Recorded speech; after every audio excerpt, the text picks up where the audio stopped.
In episode 2, Chandler escorts all the Pogues into a room with Wes, and Wes explains his mission further. He didn't want to do so publicly because it's a little out there.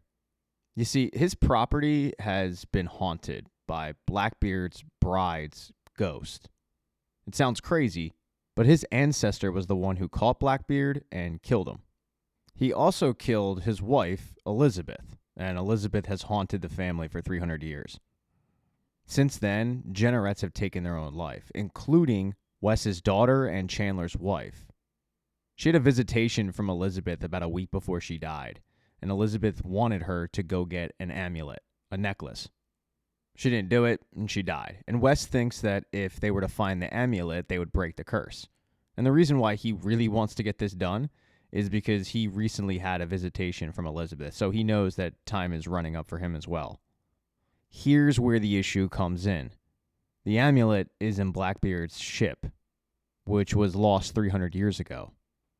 Luckily, they do know where the ship is, or at least the vicinity of the ship. But Pope points out the Coast Guard went over that site years ago. And Wes says, well, they didn't know what we know. He pulls out the captain's log and shows that there was a secret lockbox hidden behind the headboard in the captain's chamber. He feels like that's where the amulet would be. He's willing to pay the Pogues $50,000 to return the amulet, $5,000 up front. It's not going to be easy. They'd have to locate the ship, dive down, get the amulet, return it. But with their current financial situation, it's a pretty good offer. And the only one that really wants to take it right away is JJ. But the others want to have a conversation about it. They're a little concerned about taking this offer because it seems like Wes Jenneret is absolutely insane. I mean, he's talking about his family being haunted and ghosts. But eventually, they all realize, yeah, $5,000 up front, that takes care of the property tax. All right, we'll entertain it. We'll try to find the amulet. And we'll try to break this guy's quote-unquote family curse. They head back to Poglandia and start devising a plan. Since the Coast Guard excavated that site, they feel like the Coast Guard absolutely knows where the ship is. But getting that information from the Coast Guard is the problem. The Coast Guard isn't going to just give them that information. They're going to have to find a way to get it from the Coast Guard. There's two options. JJ knows a guy that works for the Coast Guard, but they'd have to pay him. And then there's Pope's uncle, who also works for the Coast Guard. And he would absolutely know where the ship is. But the issue is, Pope's uncle is very, very straight-laced. He knows that his uncle isn't going to give that information up. He's too by the book. But they convince him to at least ask because it doesn't hurt. And when Pope does, his uncle is ashamed, appalled, embarrassed, disappointed, like every negative you can think of. That causes them to revert to JJ's buddy.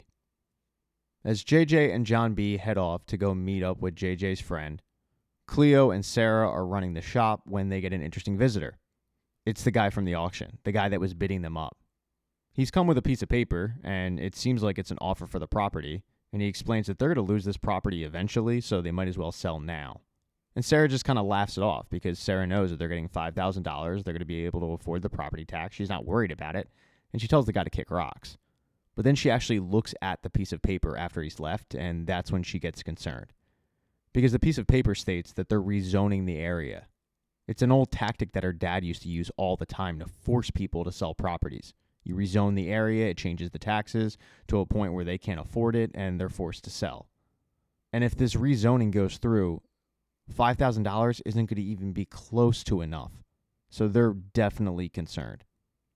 A little while later, JJ and John B return, and they do have the information they needed. It took a lot of convincing and some negotiations.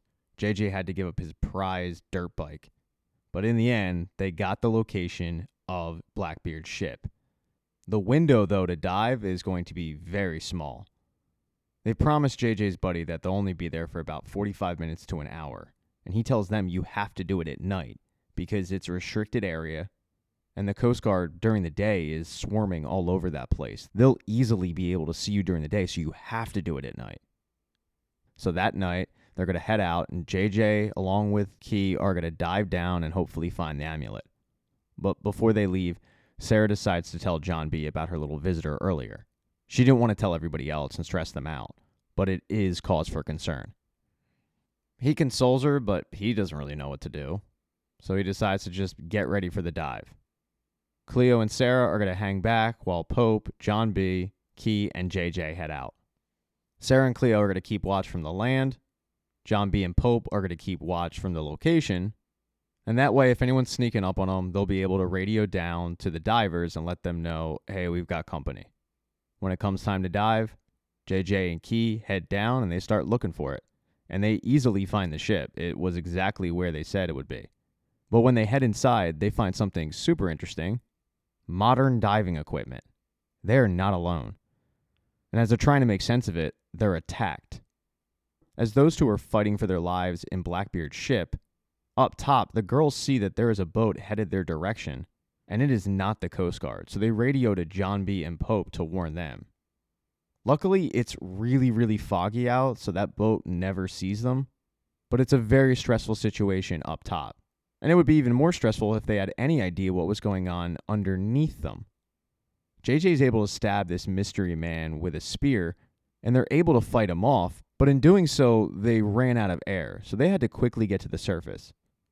They're picked up by John B. and Pope, but there's an issue. They're going through the bends. The bends is a situation that happens to divers if they surface too quickly.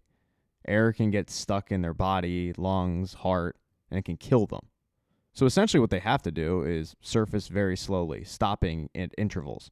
But JJ and Key didn't do that because they had this guy trying to chase them down and, well, they were running out of air. The good news is, though, JJ did end up getting the amulet. The bad news is, because they're going through the bends, they need to be rushed to the hospital before they literally die. They do arrive just in the nick of time, but they're going to be put in a hyperbaric chamber for the next 12 hours. When the rest of the Poes get back to Pokelandia, Pope tells the group that they're owed a lot more than $50K. They need to go talk to Jenneret. Now that they have the amulet, they think that's a pretty good idea, and they head to Jenneret's property, but they're surprised to see Officer Shoop. Shoop's actually thrilled to see the group because he knows that they were one of the last people to ever talk to Wes Jenneret before he died, which is a big surprise to the Pogues. And then there's Rafe. Over with Sarah's brother, he's kind of taken over his father's real estate business. And while he's kind of just hanging out at the country club, he gets approached by one of his father's former associates. Her name is Hollis, and she's a real estate developer. And she tells Rafe that she has a very interesting opportunity for him, and she's looking for interested partners. Rafe's new girlfriend, Sophia, overhears the conversation, and she's a little concerned, so she walks over, and Rafe introduces her as just his friend, which is a little bit of a red flag. Hollis is nice enough to Sophia. She leaves Rafe with her card, and then she walks off. But the same night that the Pogues were busy trying to get the amulet back, Rafe decided to go meet with Hollis and hear her offer.